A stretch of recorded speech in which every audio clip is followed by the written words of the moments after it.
ஒரு அறிஞர் ஆராய்ச்சி நூல் ஒன்று எழுதுவதற்காக அமைதியான இடத்தை தேடிக்கொண்டிருந்தார். அவர் அறியாமல் அரக்கர்கள் இருந்த பள்ளத்தாக்கை தன்னிடமாக தேர்ந்தெடுத்தார். கோபமடைந்த ஒரு அரக்கன் அவரை பார்த்து கேட்டான், யார் நீ? இந்த அமைதியான பள்ளத்தாக்கை கெடுக்க வந்தாயா என்றான். தயவு செய்து என்னை மன்னித்து விடு. நான் ஒரு அறிஞன். அமைதியான இடத்தை தேடிக்கொண்டிருந்தேன். அதனால் இங்கு வந்தேன் என்றார். இதற்கு ஒரு விலை நீ கொடுக்க வேண்டும். நான் உன்னை குரங்காக மாற்றி விடுவேன். அதுதான் உனக்கு தண்டனை என்று அந்த அரக்கன் கூறினான். அடுத்த கணம் அந்த கரிஞர் குரங்காக மாறிவிட்டார். அவர் விம்மி விம்மி அழுதார். ஒரு மரத்திலிருந்து மற்றொரு மரத்திற்கு தாவிக் கொண்டிருந்தார். குரங்குகளைப் போல் பழங்களை தின்று வந்தார். அவர் நகரத்தை அடைந்தார்.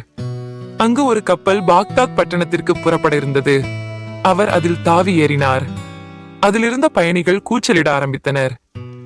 குரங்கை வெளியே அனுப்புங்கள், கொன்றுவிடுங்கள் என்று கத்தினர். கப்பலின் தலைவன் அந்த விலங்கிற்காக வருத்தப்பட்டு சொன்னார், வேண்டாம், அதுவும் நம்முடன் வரட்டும். யாருக்கும் அது தொந்தரவு தராதவாறு நான் பார்த்துக் கொள்கிறேன். அந்த குரங்கு கப்பல் தலைவனுக்கு நன்றி உடையவனாயிருந்தது. பாக்தாத்தில் ஒரு செய்தி பரவி இருந்தது.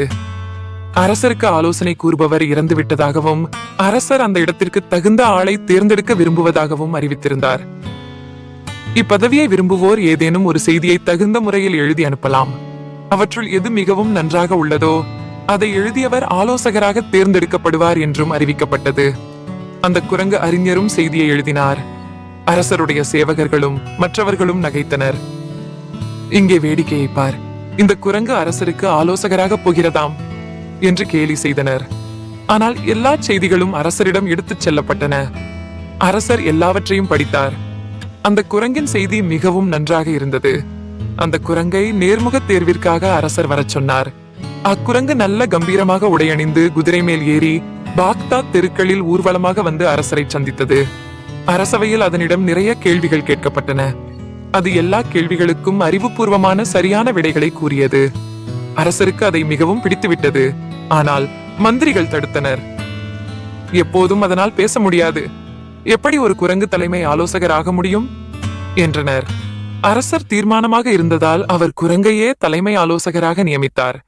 அவருடைய புதல்வி, இளவரசி, இந்த குரங்கு உண்மையில் குரங்கு அன்று. ஏதோ அரக்கர்களின் மாயத்தால் இவ்வாறு மாற்றப்பட்டுள்ளது என்பதை அறிந்தாள். அரக்கர்கள், அவர்களின் மந்திர வித்தைகள் போன்றவற்றை அவள் படித்துள்ளாள். அந்த மந்திரத்தால் குரங்கு தன்மை மாறும்படி செய்தாள். அறிஞர் தன் பழைய நிலையை அடைந்தார். அவர் இளவரசிக்கு நன்றி கூறினார். பல ஆண்டுகள் அங்கு தங்கி நன்றி அறிதலோடு அரசருக்கு தகுந்த ஆலோசனைகளை வழங்கினார். நீதி, அறிவுடையோர் எவ்வுருவில் இருந்தாலும் மதிக்கப்படுவர்.